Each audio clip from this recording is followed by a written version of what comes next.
In a previous Homelab video, I had pointed out a machine and said I was using it for AI workloads, but that was not exactly true.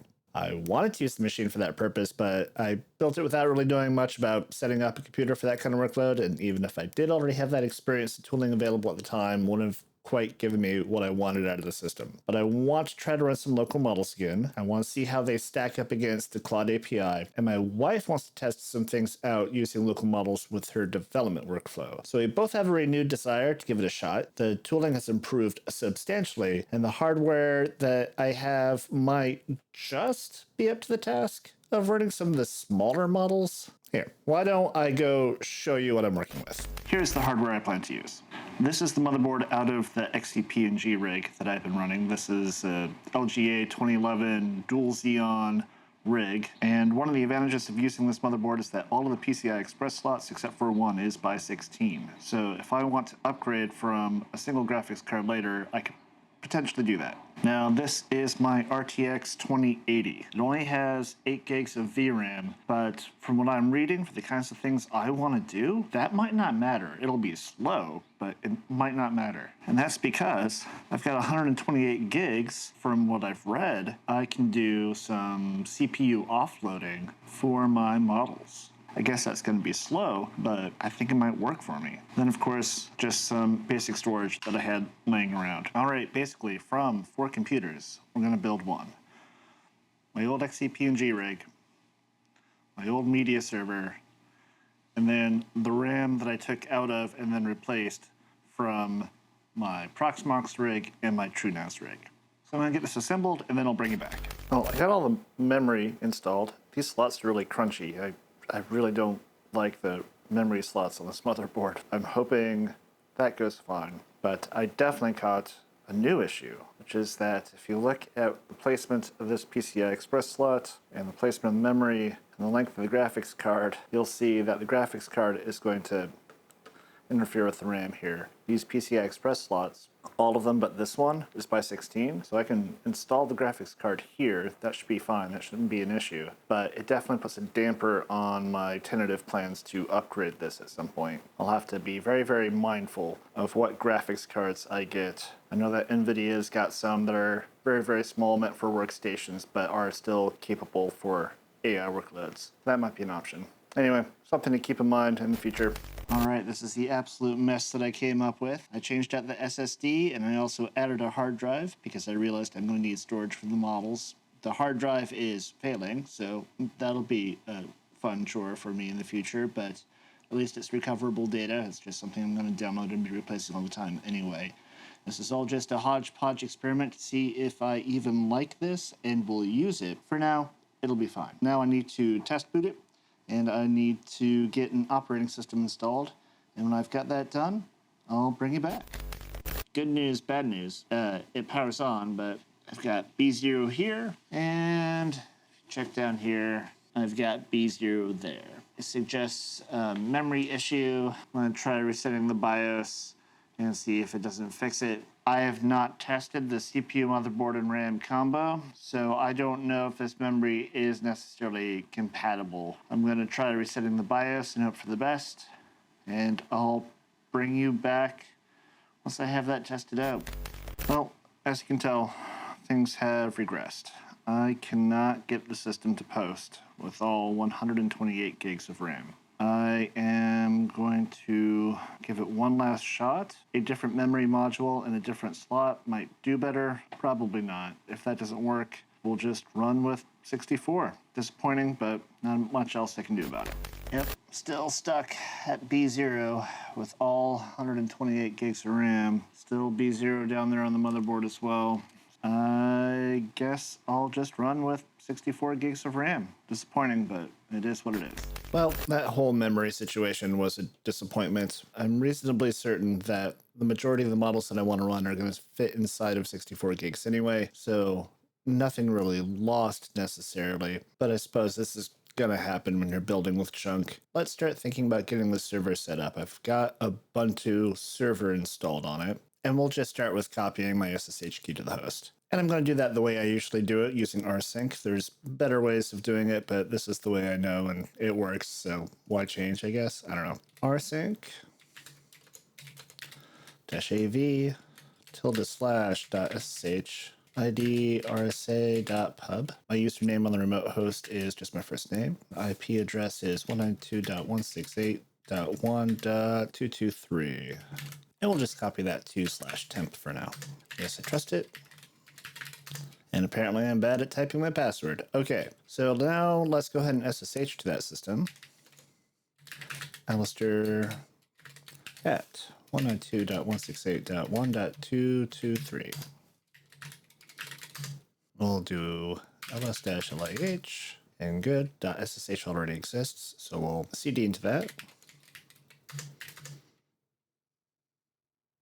We'll cat /temp id rsa.pub, and we'll append it to authorized keys. And if I've done that right, I should be able to just SSH and I shouldn't get prompted for a password. There we go. Excellent. And I'm realizing one thing, that disk with smart errors. Let's make sure it's actually working.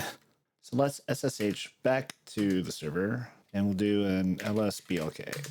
And yes, we have an roughly 8 terabyte drive. So it's at least mostly working. So I'll go ahead and log out. And I'm going to fire up Claude. And my preferred way of working with Claude is to run a split screen. So I've got a terminal over here where I can check things if I want to, and I've got a Claude session over here where I can start having Claude do the implementation. Because I'm in uncharted territory in setting up something like this, I've been working with Claude already to some degree, and I had it write out a plan. So let's go through it briefly and make sure that the installation steps that I'm going to ask Claude to complete generally look about right. And the first thing it flags is something I didn't even realize. Apparently my CPUs can get screwed up if I flash the BIOS. Memory is 8 sticks, 1 DIMM per channel. The 8 terabyte drive has smart errors. Only re-downloadable data goes on it. LAN only service, nothing exposed to the internet. All right, phase 1, base system, do some updates, install some tooling, enable unintended upgrades, sure, fine. Verify the hardware, sure, fine. Install the GPU driver, very good. Set up the storage. Oh, it's using ZFS for the pool storage. Oh, I see. Self-healing bad sectors. This is a good idea. I won't have as much storage, but I'll eke a little bit more life out of that failing drive. Some general care and feeding of ZFS. That sounds good. It wants to create a spare 1 terabyte drive. Well, I only put a 120 gig SSD in there and the 8 terabyte drive, so there's no place for a 1 terabyte drive to go. So I'm going to delete this. Looks like the model cache is going to end up on ZFS. That sounds fine. Build llama CPP with CUDA. Sounds good. Pre-warm the model cache. Okay, sounds good. And I had told Claude about all my usage plans, so I'm sure this is making it easy to swap out what model is currently set up. Followed by some sort of configuration for that. Followed by some more configuration for that. Setting up Docker plus Open Web UI. I imagine this is for, this is probably for the API endpoint. Wants to be paranoid with the firewall. Sure, go ahead. As long as we've got port 22, I'm happy. And then doing some verifications. Okay, this plan looks reasonable. So let's jump back to our terminal and let's ask Claude to take a look at the file. Read the plan file. Post setup.md for setting up a remote server to work as a local LLM rig.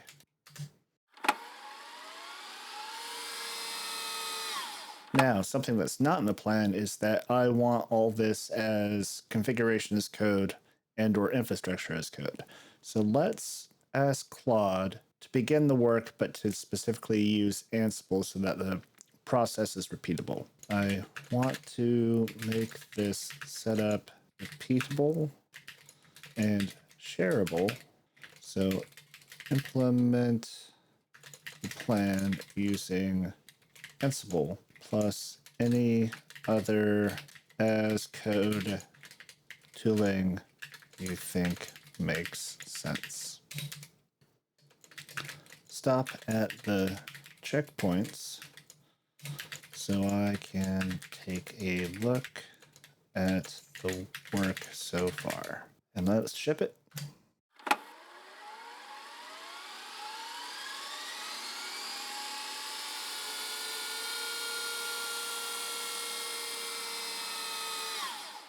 Okay, it has plugged away for about 15 minutes here, and it's asking for some information. It wants the disk ID, and it wants to make sure that it's okay to destroy everything on the disk. And I'm good with both, so I think I'm going to say use SSH to gain access to the host to get the disk ID needed.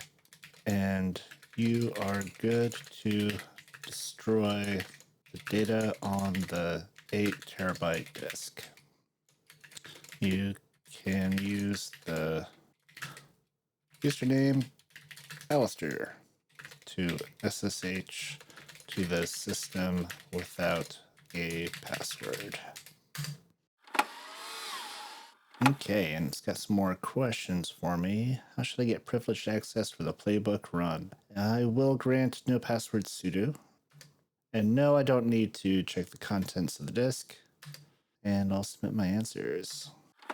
Okay, it's had another little think, and let's scroll up. And it helpfully tells me exactly what to do to set passwordless sudo. So let's SSH to the host and get this squared away. Claude. Yes. I'll just copy this whole thing. It looks great. Then I'll tell it the file has been created and vi sudo passed.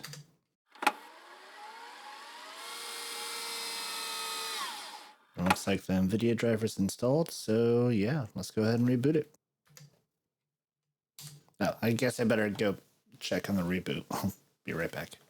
Okay, the reboot completed successfully. I had dinner while I was down there. So let's poke at the host and see how it looks. So we'll SSH there again. And we'll go ahead and become root. Let's start with a df-ph. All right, and we do see a tank models here, and it is the right size. So looks like that's gone correctly. And let's make sure that the NVIDIA driver got installed. So let's run, I think it's NVIDIA-SMI. Yep, there it is. We see the GPU, it looks like. The formatting is a little wonky. Yeah, RTX 2080, perfect. So I'll go ahead and log out, and we'll let Claude keep plugging away. Reboot is complete. The ZFS pool appears to be good. And the NVIDIA driver appears to be in use.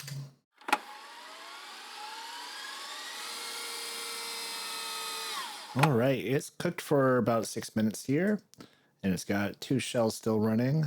Let's scroll up. Okay, it looks like it's still compiling llama.cpp. So let's SSH to the host and run top and see if we can see the CPU getting hammered. So SSH top. And yes, we see some heavy CPU usage. This is probably going to take a while. Oh, and right as I was saying that, it looks like maybe it wrapped up.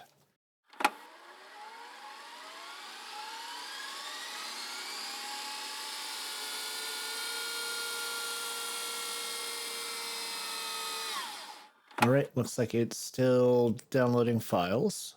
I bet the models are being downloaded to the ZFS storage. So let's check there. So cd/tank, I think it was. Let's do a watch on df. Let's do a watch-d because I want to see the numbers changing. Because if we're downloading something, then I see SRV models. And then there's also tank. So 633 something, 650. Okay, so we are slowly eating up disk space.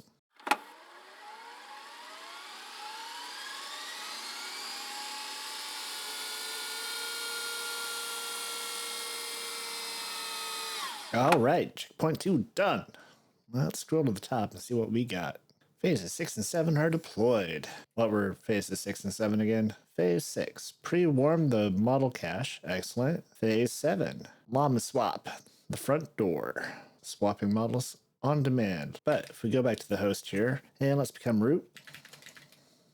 And let's do a netstat-nap. Pipe grep for the word listen in all caps. Scroll up to the top.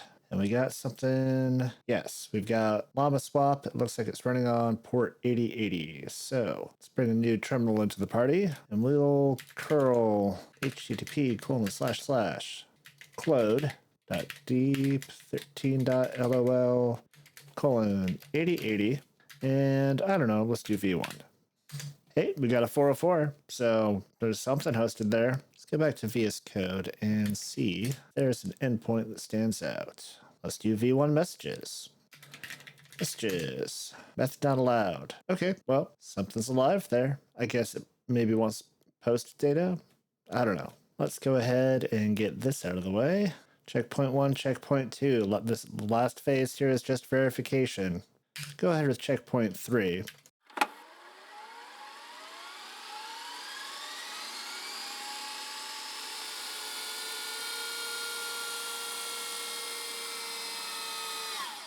All right, it's wrapped up here, so I think we want to test it. So let me ask, how do I configure Claude Code to use the new service? All right, this is a lot more noise than signal, so I'm going to change tactics. Create a shell script that I can source to point Claude at the server. And while that generates, let's go to http://clode.deep13.lol on port 8080. All right, looks like we've got some models here. We've got logs. Oh, I see. All of these models are stopped. So I'll start the coder model. These must be the things that were specified in the configuration file. All right, coder is ready. Let's jump back to VS Code here really quick. Here we go. Yes. Coder Quen. Look at that. 35 billion parameter. Let's see if Claude Code has generated. Not yet. Well, I would have been done by now. I could have written this on my own. Let's see if we can race it. Let's scroll back up and where it showed us the environment variables we care about. Copy this. Okay, it did finish first. Homelab Claude local.sh. Let's bring back our other terminal window here. We will source the file, Homelab, Claude local.sh. And now let's fire up Claude. Claude AI connectors are disabled because Anthropic API key or another auth source is set. It takes precedence. Well, that generally sounds like what I wanted. And we'll ask for just a hello world in Python. Write for me a hello world app in Python. And in theory, if we go to here now, we should see something happening. GPU utilization. Oh yeah, ramped straight up to 100%. Temperature went up. Load average spiked. All right, let's go back to our terminal. Oh, API error 400 exceeds the available context size. So we'll go back. We'll have our message copied here. Pull this out of the way and tell our other Claude session when I pointed a Claude session at the new server, I got the message and paste it in.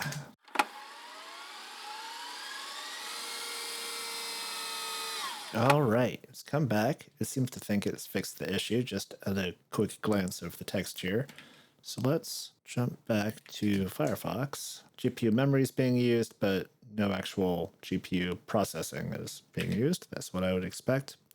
So let's bring back our other Claude session here. And I would expect that we don't need to change anything because the API endpoints haven't changed. It's just the configuration on the server has changed. So we'll just up arrow and send the same prompt again. Now, of course, I expect this to take substantially longer than one of the Anthropic models would take, such as Opus. And I just now noticed that we are, in fact, pointed at the coder model right here. So that's great. Let's go back to Firefox, and we should see some activity here now. Oh yeah, spiked straight up to 100%. Temperature's climbing, so we are doing some work. Go back to our terminal. Oh, hey, look at that. All right, let's see if we can step it up one level. Create a new hello world and Go using charm bracelet bubble tea to make it pretty. I'm actually pretty stunned. This is way more responsive and functional than I would have anticipated. Oh, damn. All right, let's give it a shot. Go run. Oh, doesn't look quite right, but it's not bad. Let's see what happens when I take a screenshot and try to paste it into here to explain the issue. Paste it in. Image 1. Things do not visually align.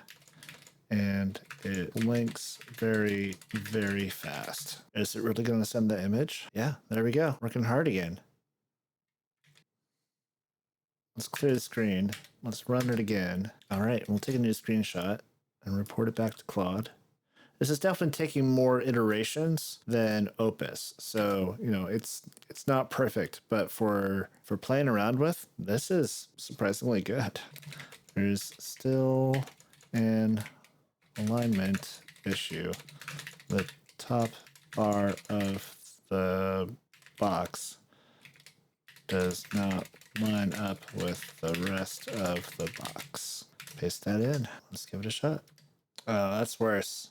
I think I've proven the point, and this is far exceeding my expectations. I mean, the point was to build something I can play with locally and maybe have a landscape where I don't necessarily have to use the Claude API and incur cost when I could just run it locally. And for some small and medium-sized tasks, it looks like I'm going to be able to do that no problem. And these models are only going to get better. I'm pretty stunned at how well this has worked. And I think my wife is going to want to play with this as well. So this was definitely worth the time and effort. I'm already thinking about possible upgrades to the system, or even, I don't know, maybe I do a whole new build. Anyway, that's going to be it for this one. Thank you for watching. You know, do the usual YouTube garbage, like, comment, subscribe. You'll see me in the next one.